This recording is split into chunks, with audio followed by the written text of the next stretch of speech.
बिस्मिल्लाहिर्रहमानिर्रहीम, अस्सलाम वालेकुम नाज़रीन। बानी तहरीक इंसाफ अपनी एक गुफ्तगू के दौरान 9 मई से मुतल्लिक ये एतराफ़ कर चुके हैं अगर मुझे गिरफ्तार किया गया तो GHQ के सामने पुरअमन एहतजाज करेंगे, लेकिन मैंने कभी किसी को तोड़ फोड़ और पुरतशद्दुद मुजाहिरों की इजाज़त नहीं दी, ये उनका कहना था। और असद कैसर कह रहे हैं कि बानी PTI से मुतल्लिक ये जो खबर चलाई जा रही है, जिस पे बात की जा रही है, उसकी उन्होंने तरदीद करते हुए ये कहा है कि जो मीडिया में आया है बानी PTI ने वो नहीं कहा। लेकिन नाज़रीन, बानी PTI पर तनकीद करते हुए वज़ीर आला पंजाब मरियम नवाज़ ये कह रही हैं कि बिलाखिर 9 मई के मास्टरमाइंड ने ये मनसूबा साजी जो उस दिन की और उसका एतराफ़ कर लिया। नाज़रीन, सेनेटर फैसल वावडा मौजूदा सियासी अदम इस्तेहकाम का जिम्मेदार बानी PTI को कहते हैं। वो ये कह रहे हैं कि जब अदालतों में मेरे खिलाफ मुकदमात चल रहे हों तो मैं कानून जमहूरियत का अलंबरदार नहीं बन सकता। मैंने कुछ अर्सा कबल बता दिया था कि बानी PTI के करीबी साथी फैज़ हमीद ने 9 मई की तोड़ फोड़ में बानी PTI के मुलविस होने के सबूत दिए थे। नाज़रीन, तहरीक इंसाफ के दफ्तर को सील कर दिया गया और रऊफ हसन समेत दीगर कारकुनान को गिरफ्तार कर लिया गया था। और PTI उमर अयूब की क़यादत में इस वक्त पार्लियामेंट हाउस के सामने अलामती भूख हड़ताल उन्होंने की है और फिर मीडिया से भी बात की, कुछ मुतालबात भी उन्होंने सामने रखे और बाकायदा उन्होंने अनाउंसमेंट भी कर दिया है। तहरीक इंसाफ की रहनुमा जरताज गुल वो ये कहती हैं कि गेम के आखिर में ये सबसे बड़ी और खौफनाक बला से सामना करना पड़ता है, तो ये गेम का फाइनल राउंड है, ये उन्होंने कहा। इसी तमाम सूरत हाल पर हम बात करेंगे। क्या पाकिस्तान तहरीक इंसाफ अपने फाइनल राउंड की तरफ बढ़ रही है? क्या 9 मई का मामला मंतकी अंजाम तक पहुंचेगा? और ये जो भूख हड़ताली कैंप है, इससे पाकिस्तान तहरीक इंसाफ को क्या फायदा होगा? इसी मुनासबत से आज पहला बड़ा सवाल, 9 मई बानी तहरीक इंसाफ का एतराफ, इस फाइनल राउंड का नतीजा क्या? पैनल का तारुफ करवा दूं। प्रोग्राम में मेरे साथ हैं अयाज खान साहब, आमिर इलियास राना साहब, नवीद हुसैन साहब, हाफिज ताहिर महमूद अशरफी साहब और मोहम्मद इलियास साहब। सबको खुशामदीद कहूँगी। आमिर साहब, मैं आपकी तरफ आने से पहले इमरान असगर हमारे नुमाइंदा यहाँ पर मौजूद हैं, चूँकि ये कन्फ्यूजन है क्योंकि हम भी इसी पर बात करने जा रहे हैं। जब बात की बानी PTI ने तो इमरान असगर हमारे साथ ही हैं, वो वहाँ पर मौजूद थे। तो इमरान, आप हमें अपडेट कीजिएगा एग्जैक्ट उनकी क्या बात थी? क्या जो असद कैसर कह रहे हैं इस खबर की तरदीद कर रहे हैं कि वो कह रहे हैं कि ये जो मीडिया में खबर आ रही है ऐसा उन्होंने नहीं कहा, तो चूंकि आप वहां पर मौजूद थे तो एग्जैक्ट उन्होंने क्या कहा था? बिल्कुल ये बिना वजह ऑडियो बढ़ाइएगा सर। कंट्रोवर्शियल किया जा रहा है, जबकि मैं दीगर रिपोर्टर्स के साथ खुद मैं मौजूद था अडयाला जेल में। 190 मिलियन पाउंड की जो सुबात थी, अब बानी PTI ने सिर्फ एक दफा नहीं बल्कि 3 दफा एतराफ किया। पहली दफा उन्होंने जो सिंपल टॉक होती है हमारे क्वेश्चन से पहले, उसमें उन्होंने कहा कि जब 14 मार्च को मेरे घर में दाखिल हुई वो आपने देखा, फिर 18 मार्च को मैं जब जुडिशल कम्प्लेक्स आया फिर रेंजर ने किया, तो हमने पार्टी ने मुतफिका तौर पर ये डिसाइड किया कि अगर अब रेंजर आती है या मुझे गिरफ्तार किया जाता है तो आपने GHQ के सामने पुरअमन एहतजाजी मुजाहरा करना है।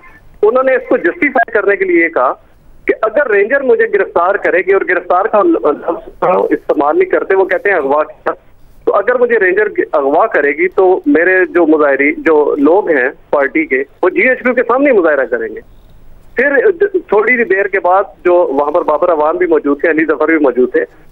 बाबर अवान कुछ देर पहले इमरान खान के साथ बैठे रहे, फिर वो दोबारा मीडिया के सामने आए। उन्होंने इस सारे मामले का जो सेंसिटिविटी थी उसको नोट कर लिया और वो चाह रहे थे कि वो थोड़ा अपनी माहिराना राय दें, बीइंग अ लॉयर, इस बयान को थोड़ा सा ट्विस्ट करें।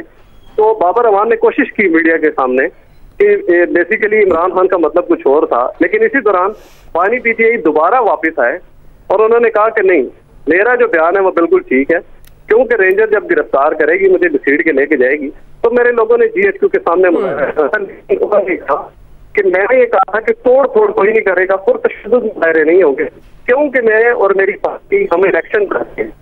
असद साहब का अगर बयान देखें, और जो मैं खुद आई विटनेस है वहाँ पर मौजूद है, प्रोफेशनल जर्नलिस्ट है हम, हमारे पास प्रेस नोट मौजूद है, क्योंकि वहाँ पर रिकॉर्डिंग तो होती नहीं, लेकिन हम तहरीर जो करते हैं वो भी बड़ा वैलिड एविडेंस है वहाँ का। वहाँ पे बिल्कुल बानी PTI ने 3 दफा इस चीज का एतराफ किया। सही है, 3 दफा उन्होंने एतराफ किया, चूंकि आप पर मौजूद थे। बहुत शुक्रिया इमरान असगर, आपने हमें अपडेट किया। आमिर साहब, अब जिस तरह से इमरान असगर हमारे नुमाइंदे जो कह रहे हैं कि मैं आई विटनेस हूँ, जाहिर है रिपोर्टर हैं और उनके पास तहरीर होती है। एक दफा उन्होंने कहा कि रेंजर्स अगर अगवा करें, पार्टी ने मुतफिका तौर पर यह फैसला किया था कि पुरअमन एहतजाज करेंगे, और उन्होंने इस बात को दोबारा भी दोहराया कि तशद्दुद नहीं होगा, पुरतशद्दुद एहतजाज नहीं होगा, कारकुनान पुरान रहेंगे, लेकिन गिरफ्तार होने की सूरत में वहां पर पहुंचेंगे। तो अब ये तो क्लियर हो गया जो असद कैसर साहब कह रहे हैं। तो आपके ख्याल में अब ये सारी सूरत हाल में जो पाकिस्तान तहरीक इंसाफ और फैज़ हमीद के सबूत की बात कर रहे हैं फैसल वावडा, तो ये क्या मामला मंतकी अंजाम तक पहुंचेगा 9 मई का? और क्या ये जो मरियम नवाज साहिबा भी कह रही हैं कि ये एतराफ़ जुर्म है, मतलब वो ये तो नहीं कह रहे कि पुरतशद्दुद एहतजाज होना चाहिए, वो कह रहे हैं कि पुरअमन रहना चाहिए, तो क्या वाकई ये एतराफ़ जुर्म है जो बानी पीटीआई ने की है? दुआ देखें, अभी इमरान असगर ने बात की, मैंने कल एग्जैक्ट यही बात अपने इस प्रोग्राम में बताई थी। चूंकि मेरी आदत है कि जहां हमारे रिपोर्टर जाएं, इवेंट ऐसा हो, मैं खुद तफसील से बात करता हूं और रोजाना की बुनियाद पे हाई कोर्ट, सुप्रीम कोर्ट, जहां जहां ऐसे इवेंट्स हों बात, क्योंकि तज्जिया अगर आपको करना है तो आप सुनी सुनाई बात पे नहीं कर सकते, फैक्ट्स पे आपको जाना होता है। तो इमरान असगर से कल मैंने बात की और प्रोग्राम में यही बात की थी। देखें, ये तो बात हो गई ना खान साहब का सिर्फ ये GHQ का अपने मुंह से इतराफ करना। क्या उन्होंने इस्लामाबाद में जब वो सुप्रीम कोर्ट के good to see you gesture के बाद बाहर आए थे तो उन्होंने नहीं कहा था कि अगर मुझे कमांडोज पकड़ेंगे तो मेरे लोग कंटोनमेंट्स में नहीं जाएंगे तो कहां जाएंगे? ये इंटरनेशनल मीडिया पे रिपोर्ट हुआ है। सिर्फ लफ्ज नया आया GHQ। अब उसके बाद जैसे बाबर अवान ने वजाहती प्रोग्राम चलाया, वही असद कैसर साहब चला रहे हैं। ये पार्टी के अंदर से हो रही है भाई। वो जब खुद कह रहे हैं और बार बार कह रहे हैं, और मैंने भी लफ्ज पुरअमन एहतजाज, कल ये लफ्ज यहां पे बोला था, मैंने नहीं बोला कि एहतजाज करो, उन्होंने कहा पुरअमन एहतजाज। अब बात यह है कि आप जब लोगों को तैयार करते हैं, वही उसी बुनियाद पर आपकी जिम्मेदारी जाती है। आज न सिर्फ मरियम नवाज बोली, बल्कि शहरी रहमान का सुबह सुबह पीपल्स पार्टी ने बयान जारी किया, दोपहर को खुर्शीद शाह का बयान जारी हुआ इसी के ऊपर सेम कि ये इतराफ है। उसके ऊपर अब असद कैसर साहब वगैरह को हुआ कि भाई ये तो हमारे गले पड़ने वाली कहानी बन जाएगी। उनके अपने शहरियार अफरीदी ने कहा था GHQ चलें, लोगों के बयान वीडियो पे मौजूद हैं, कुछ छुपे हुए नहीं है, कोई ऑडियो लीक्स पे नहीं है। ये क्या होगा, मंत्री के अंजाम तक पहुंचता है नहीं पहुंचता, अदालतें इसको कैसे लेके चलेंगी, फौजी अदालतों के ऊपर स्टे सुप्रीम कोर्ट का मौजूद है। लेकिन जो फैसल वावडा की बात है, अब इस बात को फैज हमीद साहब ही जुटला सकते हैं या सच बता सकते हैं, क्योंकि किसी रिटायर्ड फौजी और खासतौर पे जो DG ISI रहा हो उसका बयान मैं तो इस तरह नहीं दे सकता। फैसल वावडा जिन लोगों के साथ ताल्लुकात में मौजूद रहते हैं, हो सकता है उनको ये मिली हो, लेकिन जब से कल मैं जिनके प्रोग्राम में ये फैसल वावडा बोले थे, मोहम्मद मालिक, उनका मैं ट्वीट भी देख रहा था, उन्होंने भी कहा हुआ इसमें कि भाई बड़ी ये अजीब सी बात है कि वो फैज हमीद का नाम ले रहे हैं। फैज हमीद पर ही तो सारा तकिया था इमरान खान साहब का। जो सारी गेम चल रही है इस वक्त वो यही तो थी कि आसिम मुनीर साहब ना बने और general Faiz Hamid army chief बन जाएं, इसीलिए वो नहीं चाह रहे थे कि वो DGI के ओहदे से हटाया जाए उनको। और वो जनरल बाजवा के साथ भी इस बात पे लड़ाई हुई थी। अब वो जिन पत्तों पे हवा क्या कहते तकिया था वही हवा देने लग गए। अब ये तो जनरल फैज बताएं या फिर ISPR इसकी वजाहत करे कि उनके रिटायर्ड जर्नैल ने कोई इस किस्म का बयान दिया या नहीं दिया। लेकिन बहरहाल ये जरूरी है, सही बात है, PTI सियासी तौर पे जगह ले रही है। जैसे आज उन्होंने पार्लियामेंट में भूख हड़ताली कैंप शुरू किया। वैसे तो सजा उन्होंने हमें दिलवाई थी कि हर जुमे में आधे घंटे बाहर खड़े होना है, क्योंकि मकबूजा कश्मीर शायद उसी तरह वापस आना है। तो जो भूख हड़ताल उन्होंने खुद करनी थी वो अपनी पार्टी को उन्होंने दे दी कि भाई अब आप लोग हड़ताल करें, ताकि वो 3 से 7 बजे 6 बजे हब्स भी होगी, गर्मी जरा टैका शैका भी होता है, मीडिया पे भी खूब आ रहा है कि जनाब हड़ताल होगी, पॉलिटिकली भी खेला जा रहा है इसके साथ। अब देखना यही होगा कि कल जब DG ISPR निजाम अदल से शिकवा कर रहे थे, वो निजाम अदल इन केसेस में जहां एविडेंस वीडियो की सूरत में भी मौजूद है, पब्लिक हुआ है और बयान देने वाले मुकरे भी नहीं है कि ये किसी और ने एडिट करके उनकी वीडियो चलाई है, तो कब इनके फैसले होंगे। बहरहाल इस मुल्क में एक अजीब किस्म का हैजान है जो बरपा है और हम सब उसके असीर हो गए हैं कि यहां पे आम आदमी की आप बात करने लगे तो आपकी आवाज कट जाती है, सुनती नहीं है, दुनिया इस तरह की बातें करती है। हमारी पार्लियामेंट में भी इन्हीं बुनियादों पे तमाम तर बहस चली हो रही होती है। इनका काम यह है कि चलें, उन पे आप कहते हैं कि जी ये तो जाली मैंडेट वाले हैं, तो असली मैंडेट वालों ने कितनी दफा आम आदमी के लिए पार्लियामेंट में बात की, वो बजट के लिए कितनी सख्ती के साथ खड़े हुए कि जी हमें हर सूरत में इसको डिसअप्रूव कराना है। वो कैसे सहूलतकारी करते हैं सेनेट और कौमी असेंबली में, जब कोई बिल आता है ये बाइकआउट करके चले जाते हैं, वॉकआउट कर जाते हैं। वो अब आज की पीटीआई है, कल की वो सुन्नी इत्तेहाद कौंसिल, बहरहाल तहरीक इंसाफ ही है, जो भी है। ये कहाँ खड़े हैं? ये बाकियों को तो कह दें, इल्जाम लगा दें, ये कहाँ सच्चे मियाँ होके खड़े हैं कि जी हम आम आदमी के लिए खड़े हैं? बस हम फंस गए हैं पाकिस्तानी इसके अंदर कि कभी ये पार्टी और कभी वो पार्टी, और किसी का कोई चक्कर खत्म नहीं हो रहा। जी नवीद साहब, आम आदमी की तो कोई नहीं सुनता, लेकिन अभी जो पाकिस्तान तहरीक इंसाफ के साथ मामलात हैं, उनके दफ्तर को सील करना, जाहिर है रियासती दहशतगर्दी कहा जा रहा है, डिजिटल दहशतगर्दी कहा जा रहा है, जिसका जवाब उमर अयूब साहब भी दे रहे हैं और बाकी जमातों की भी वो निशानदेही कर रहे हैं सोशल मीडिया के हवाले से। लेकिन आपके ख्याल में ये वाकई फाइनल राउंड की तरफ बढ़ रही है पाकिस्तान तहरीक इंसाफ, और ये जो भूख हड़ताली कैंप है, आपको लगता है इससे फ़ायदा होगा? और 9 मई का मामला, इमरान बानी पीटीआई के एतराफ़ के बाद जो उन्होंने बात की है, अब ज़ाहिर है उसकी भी बड़ी हाइप है, उस एतराफ़ की भी, तो उसके बाद क्या रुख इख्तियार करेगा? अच्छा दुआ देखें, बानी पीटीआई इमरान खान साहब की जो बात है उसको लेके एक नैरेटिव बिल्ड किया जा रहा है। आप देखें टीवी के ऊपर एक केसेस हैं जो कि अदालतों में चल रहे हैं, मैटर सब जुडिस है जो कि अदालतों में चल रहा है, ये केसेस सारे चल रहे हैं, लेकिन हम मीडिया पे बैठ के एक नैरेटिव बिल्ड कर रहे हैं। शायद हम जो है वो जज साहिबान के जो फैसले हैं उस पर असरअंदाज होने की कोशिश कर रहे हैं।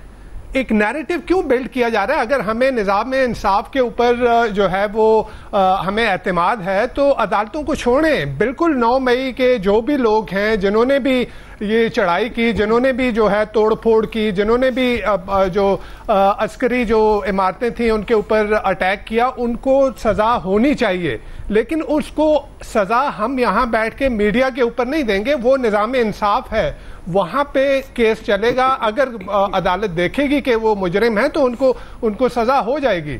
अच्छा, एक बयान को लेके कि जी इमरान खान साहब ने कहा कि अगर मेरी गिरफ्तारी होती है या मुझे अगवा करके जैसा भी उन्होंने कहा तो पीसफुल जो है वो प्रोटेस्ट किया जाएगा। क्या इससे पहले जो हमारे पॉलिटिशियन हैं उन्होंने इससे ज्यादा सख्त अल्फाज नहीं कहे? क्या मौलाना फजल रहमान ने कोर कमांडर के घर के घेराव की बात नहीं की थी? क्या आसिफ अली जरदारी साहब ने ईंट से ईंट बजाने की बात नहीं की थी? तो देखिए, इन चीजों को छोड़ें। आप इस वक्त अगर हमारे सियासतदानों का मसला ये है कि हमने अपने माजी से कुछ नहीं सीखा, अभी बैठ के ये कहा जा रहा है कि जी ये इमरान खान साहब और पीटीआई जो है ये नेशनल सिक्योरिटी थ्रेट बन गया है। लेकिन 3.5 करोड़ लोगों ने उसको वोट दिया है। क्या आप ये 3.5 करोड़ लोगों को सबको जो है वो नेशनल सिक्योरिटी थ्रेट करार देंगे? ये पाकिस्तान के लोग हैं, ये पाकिस्तान के अवाम है जिन्होंने वोट दिया है उसको। आपने जो है वो कभी जुल्फिकार अली भुट्टो जो है वो नेशनल सिक्योरिटी थ्रेट बन जाता है, कभी जो है वो Fatima Jinnah's national security threat बन जाती है, कभी नवाज शरीफ साहब जो है नेशनल सिक्योरिटी थ्रेट बन जाते हैं, कभी बेनजीर भुट्टो मोहतरमा जो है वो नेशनल सिक्योरिटी थ्रेट बन जाती हैं, और कभी आके इमरान खान साहब नेशनल सिक्योरिटी थ्रेट बन जाते हैं। क्या ये करोड़ों लोग जिन लोगों को वोट दे के पार्लियामान में भेजते हैं, क्या वही नेशनल सिक्योरिटी थ्रेट बन जाते हैं? मेरे ख्याल में हमारे सियासतदान जो है ना इससे सीख नहीं रहे, अपने माजी से नहीं सीख रहे। जुल्फिकार अली भुट्टो के साथ क्या हुआ, किसने किया? नवाज शरीफ साहब के साथ 3 दफा हुआ, क्या हुआ, किसने किया? बेनजीर भुट्टो के साथ क्या हुआ और किसने किया? तो क्या हमारे सियासतदान इससे सबक नहीं सीख रहे? आज जो है वो सिर्फ एक पेज पे होने के लिए अब आ गई हैं मरियम नवाज साहिबा। आप सियासी मैदान में आप अगर जमहूरियत पसंद हैं, जमहूरी रिवायात के ऊपर, जमहूरी अक़दार के ऊपर, जमहूरियत के ऊपर अगर आपको यकीन है तो आप आए, मैदान में आए और उन्हें कहें कि जी आके हम मुकाबला करके जीतेंगे। ऐसे टेक्निकल नॉकआउट करके एक पार्टी को जो है वो सियासी मंजरनामे से ही गायब करके आप वहां अकेले जो है वो मैदान मारना चाह रहे हैं, ऐसे नहीं होगा। देखें, हमारे सियासतदानों को सोचना चाहिए। इनके साथ जो कुछ भी हुआ सियासतदानों ने नहीं किया, सियासतदानों को इस्तेमाल करके इनके साथ किया गया है। तो हमारे सियासतदानों को ये होश के अभी भी हो सकता है, फिर अगर आपकी बात को लिया जाए तो अभी भी तो सियासतदान इस्तेमाल ही हो रहे हैं ना, फिर जिस तरह आप बात कर रहे हैं, और इससे पहले भी फिर वो होते आए हैं। तो फिर सियासतदानों का जो अपना कद है, अपनी जो सियासत है, फिर उस पर भी सवालिया निशान है। फिर वो अगर इस्तेमाल ही होते हैं तो फिर वो आते क्यों हैं? दुआ यही बात मैं कर रहा हूं कि देखिए हमारे सियासतदानों को सोचना चाहिए, हमारे सियासतदान एक दूसरे के खिलाफ इस्तेमाल होते रहे।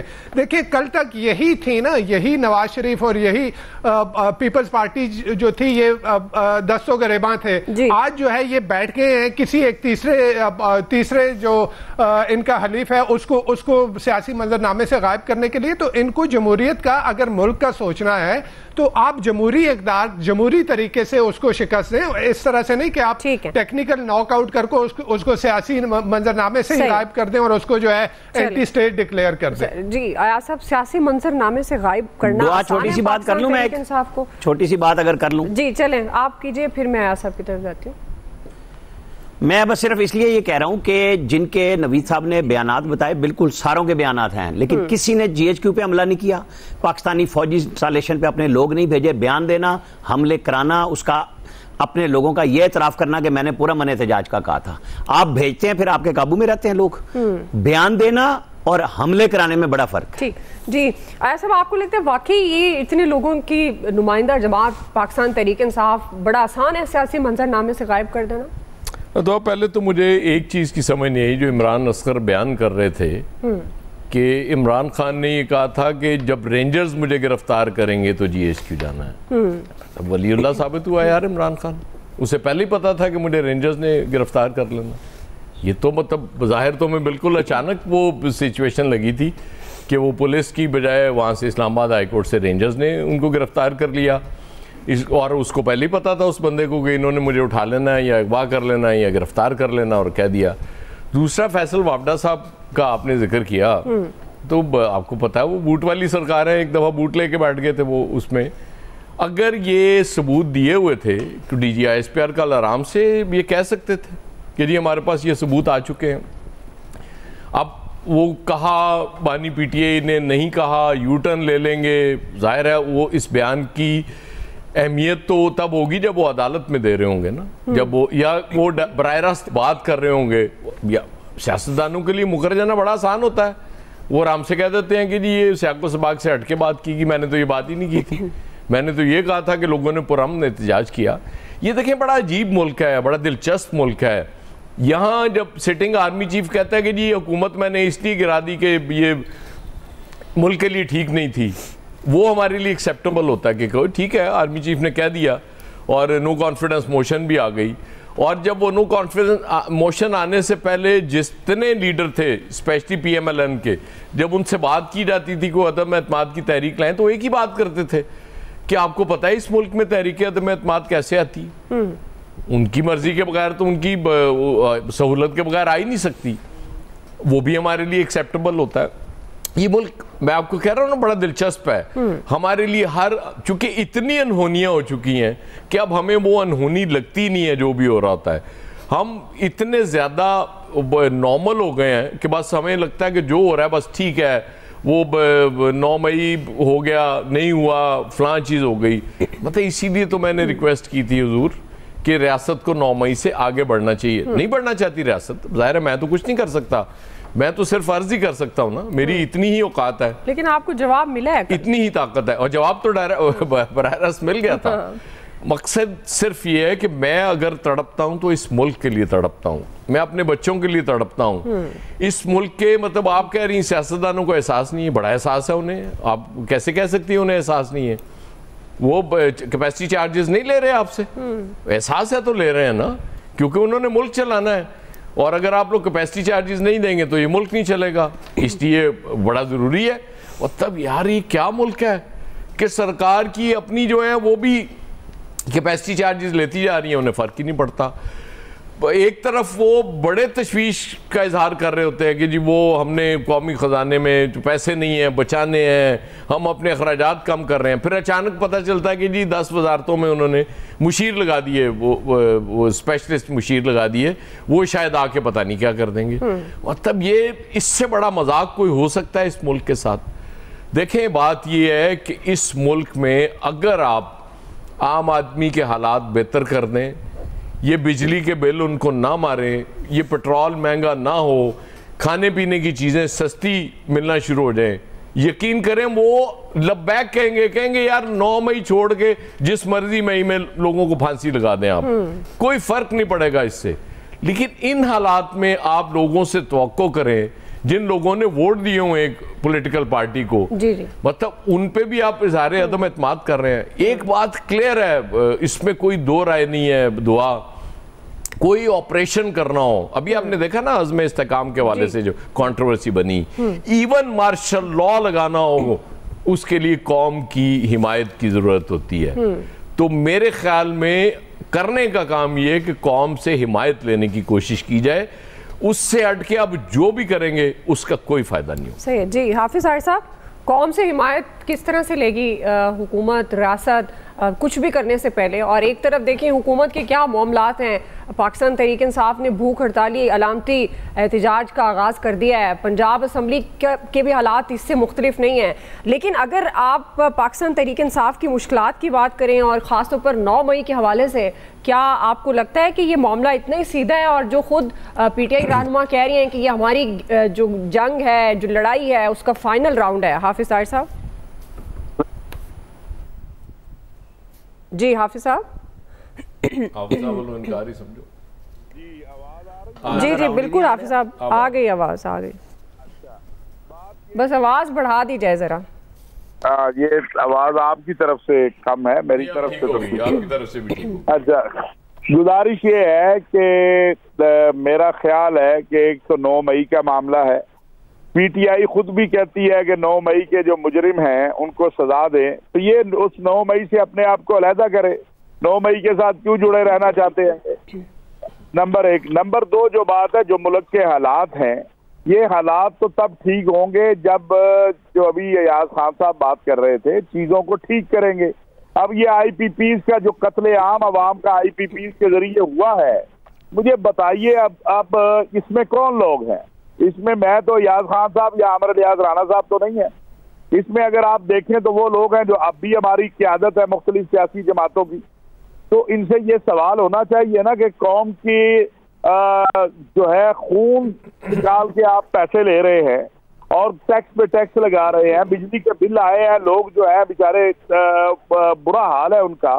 तो ये चीजें तो ठीक करनी होंगी। सिर्फ ये बिजली का मामला और ये जो इस वक्त गुर्बत का मामला है, हुकूमत इसकी तरफ अगर तवज्जो दे दे और थोड़ी देर के लिए ये चीजें जो है इनको भूल जाए, तो मेरा ख्याल है मामला बेहतर हो जाएंगे।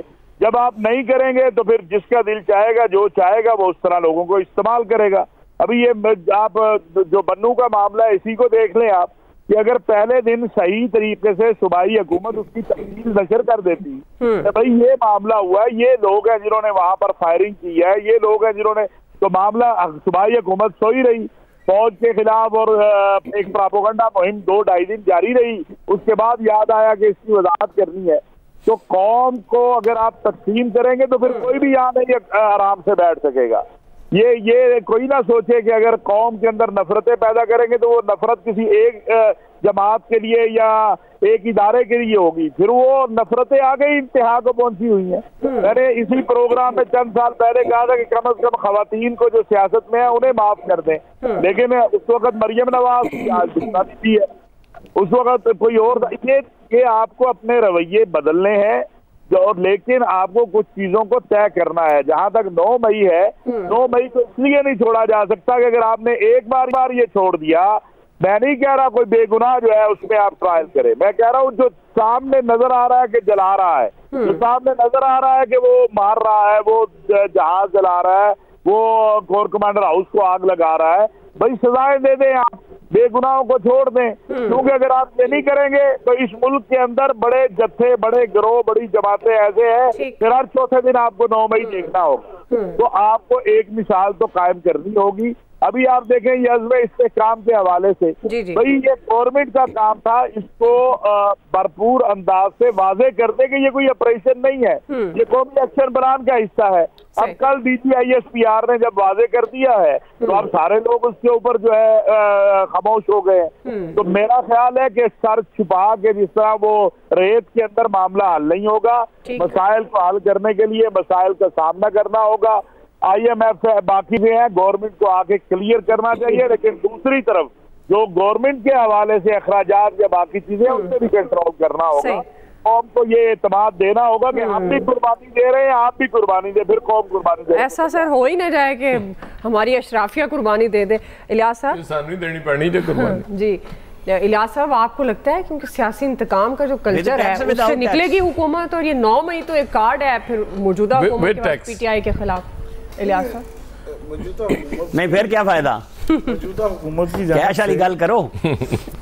मौजूदा हुकूमत की जानिब से तो एक बाकायदा उनके गवर्नमेंट जो है PTI के चलाई जा रही है, क्योंकि उनके ज़ाहिर है एक मुखालफत है आपस में, वो कोई मौका भी नहीं जाने देते। लेकिन अब जो सूरत हाल है 9 मई का जो वाक़या है उससे झुटलाया तो नहीं जा सकता। वो वाक़या हुआ, सबने देखा, मुल्क को नुकसान हुआ, और अब ज़ाहिर है ये एक जो भी था जिस तरह था मुल्क भर में ये हुए तमाम अहम तनसीबात पर जो हमले किए गए उसको झुटलाया तो नहीं जा सकता।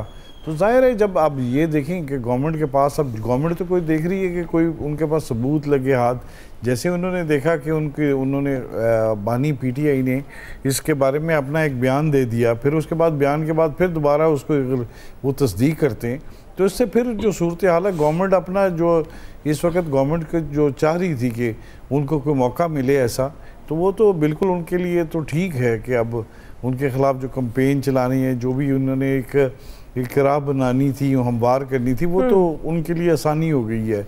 तो ये सारी जो सूरत हाल है गवर्नमेंट को ये भी चाहिए कि बिल्कुल ये करे, जो भी करे, जो लोग मुलव्वस हैं उनके ख़िलाफ़ कार्रवाई होनी चाहिए। बिल्कुल इसमें ये नहीं है कि दो राय नहीं है कि इसको इनको छोड़ देना चाहिए, ताकि मुल्क में आइंदा ऐसी जगह ना हो कि अहम तनसीबात वगैरह पर हमला करना, ये कोई सही बात नहीं है। इसकी वजह से इंतशार फैला, मुल्क में बड़ा नुकसान हुआ, लोगों के दिल टूटे। जाहिर है अब गवर्नमेंट को चाहिए कि दूसरी तरफ भी राह चले कि लोगों के लिए आसानियाँ पैदा करे, लोगों के लिए जो मुश्किलात पैदा हुई हैं। आप देख लें कि बिजली के बिल जो है, लोग किसी से पूछें उनसे सबसे बड़ा मसला क्या है, वो कहेंगे जी घर में बिजली का बिल जो है वो इस वक्त सबसे बड़ा मसला बना हुआ है उनके लिए और कोई चीज़ नहीं। खाना पके या ना पके, बिजली का बिल वो किस तरह दें, उनको सोच समझ नहीं लग रही।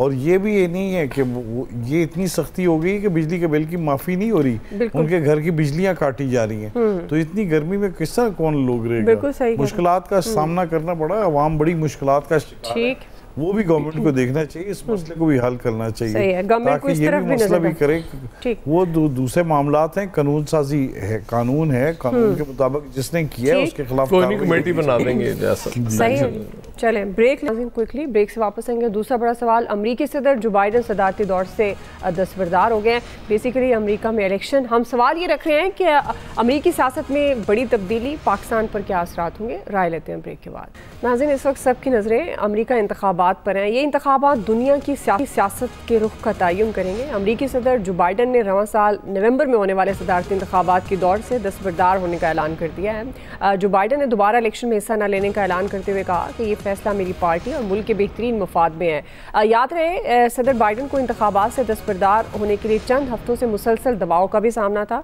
जिसका आगाज़ एक TV मुबाहिसे से हुआ जिसने उनकी सेहत के बारे में खदशात को जन्म दिया।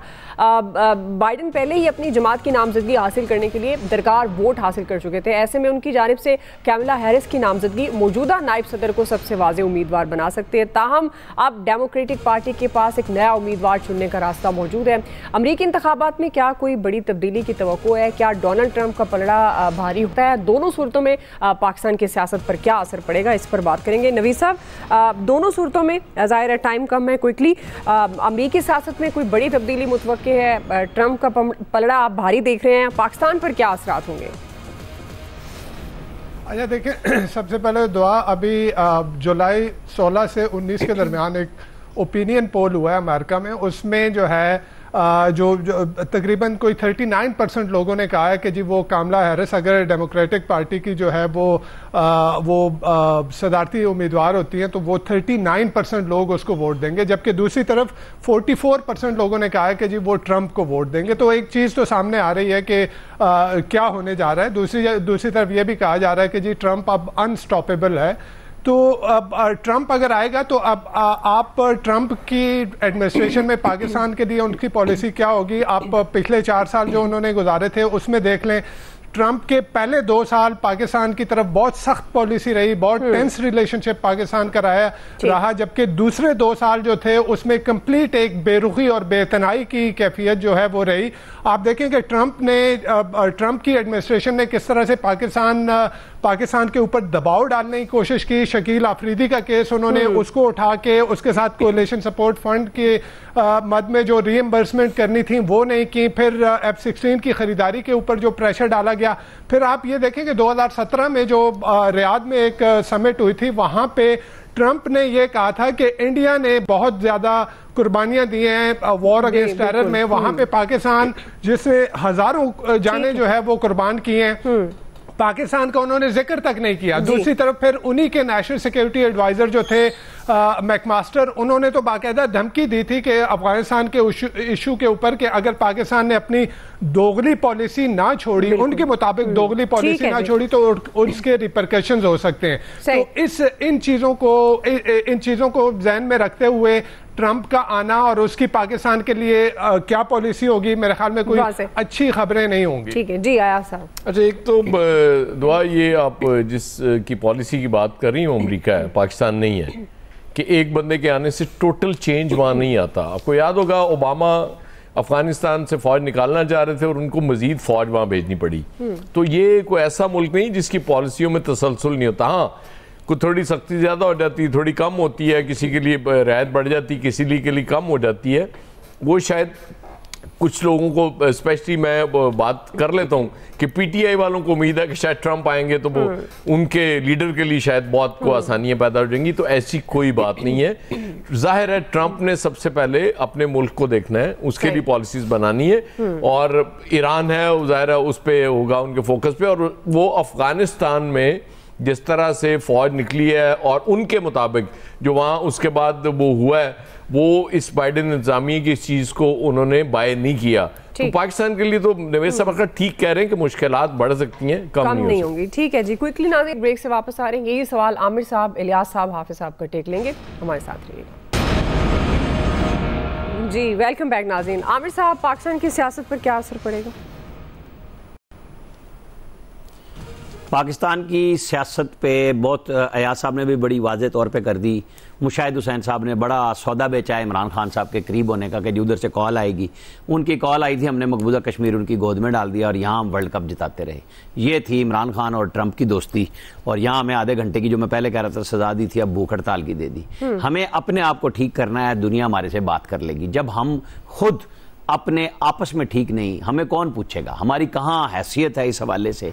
मांगना पिनना हमारा धंधा ही कोई नहीं इसके अलावा। चाहे कोई हुकूमत हो, कितने सालों से हम यही काम कर रहे हैं। हम अपने आप को नहीं संभालते, दुनिया का पता नहीं, हम उनकी पॉलिसी में कहीं नहीं आते। हमने अपने आप को खुद गंदा किया है। सोचना ये चाहिए कि हम आपको कैसे मोतबर बना सकते हैं। जी इलियास साहब। देखिए जी, बिल्कुल जी, जैसे भी है सूरत हाल, अब जो भी है, हमारी पॉलिसी यही है कि हम लोग तो देखते हैं उनकी तरफ कि जो भी गवर्नमेंट उनकी आ जाए, जो बाइडेन अगर साइड पर हो गया तो अब ये हम लोगों ने आस लगाना शुरू कर दी कि ट्रंप की गवर्नमेंट आती है। चाहे कमला हैरिसन अगर नहीं उनके मुकाबले में जिस तरह है कि नहीं आ रही, उनके मुकाबला नहीं कर सकती, तो उनकी नायब प्राइम मिनिस्टर जो वज़ीर आज़म थी, तो इस सूरत हाल पर हम ये आस लगा रहे हैं कि जी अब ये जो सूरत हाल होगी तो इसके लिए पाकिस्तान के लिए बेहतरी होगी। जो पाकिस्तान की सियासी सूरत हाल है वो चेंज होते हुए दिखाई दे रहे हैं। हमारे जो एक्सपर्ट्स हैं वो इस पर यही लगे हुए हैं कि जी इसमें पाकिस्तान की जो वहाँ की अगर तब्दीली होती है तो हमारे इधर पाकिस्तान में बड़े असरात नजर आना शुरू हो गए। ठीक है, आपका पॉइंट है। हाफिज साहब, अमेरिकी सियासत में बड़ी तब्दीली, क्या असरात हो सकते हैं पाकिस्तान पर? जी समझता हूँ कि चूंकि एक चीज तो होगी और ये आप संभाल के रखिएगा सख्त जान की इत्तला कि अगर ट्रंप आ जाता है तो फलस्तीन का मामला जो है वो उस अमन मुआहदे के तहत हल होने की तरफ आगे बढ़ जाएगा जो किंग अब्दुल्ला वाला अमन मुआहदा है। और उसके अंदर फिर उस वक्त हमारी पॉलिसी क्या होती है, क्या मामला होते हैं, उसके मुताबिक हमारे साथ सलूक भी होगा। लेकिन ये एक वाज़ेह है कि ट्रंप के आने के बाद अमीर मोहम्मद बिन सलमान और ट्रंप के दरमियान जो एक फलस्तीन के मसले को हल करने का वो आप कहते हैं वो बेहतरी की तरफ बढ़ सकता है। आपका पॉइंट आ गया जी, बहुत शुक्रिया आप सबका। वक्त खत्म हो गया, आज के एक्सपर्ट से इतना ही। ख्याल रखिए, अल्लाह हाफिज।